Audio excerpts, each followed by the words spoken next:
കാസർഗോഡ് മൊഗ്രാലിൽ ആൾമാറാട്ടം നടത്തി +2 പരീക്ഷ എഴുതിയെന്ന പരാതിയിൽ 20-കാരൻ അറസ്റ്റിൽ. ബംബ്രാണ അഡ്യത്തടുക്കയിലെ മുഹമ്മദ് മുക്താറിനെയാണ് കുമ്പള പോലീസ് അറസ്റ്റ് ചെയ്തത്. +2 വിദ്യാർത്ഥിക്കെതിരെയും കേസെടുത്തിട്ടുണ്ട്. Kasaragod district cooperative hospital Kumbla 24 മണിക്കൂറും പ്രവർത്തിക്കുന്ന casualty, pharmacy, ICU, NICU, laboratory, digital X-ray, ultrasound scanning, ventilator, labour theatre തുടങ്ങിയ അത്യാധുനിക സൗകര്യങ്ങളോടെ Kasaragod Mogral government vocational higher secondary സ്കൂളിൽ ആൾമാറാട്ടം നടത്തി +2 പരീക്ഷ എഴുതിയെന്ന പരാതിയിൽ 20-കാരൻ അറസ്റ്റിൽ.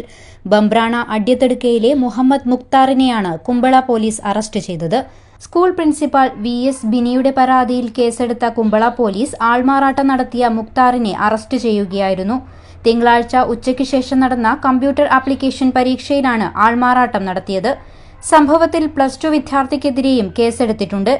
Inspector Baiju K Jose, SI Ananthakrishnan R Menon എന്നിവർ ചേർന്നാണ് മുഹമ്മദ് മുക്താറിനെ അറസ്റ്റ് ചെയ്തത്. പരീക്ഷ എഴുതേണ്ടിയിരുന്ന വിദ്യാർത്ഥിയുടെ അറിവോടെ ആൾമാറാട്ടം നടത്തിയെന്നാണ് കുമ്പള പോലീസ് രജിസ്റ്റർ ചെയ്ത കേസിൽ പറയുന്നത്.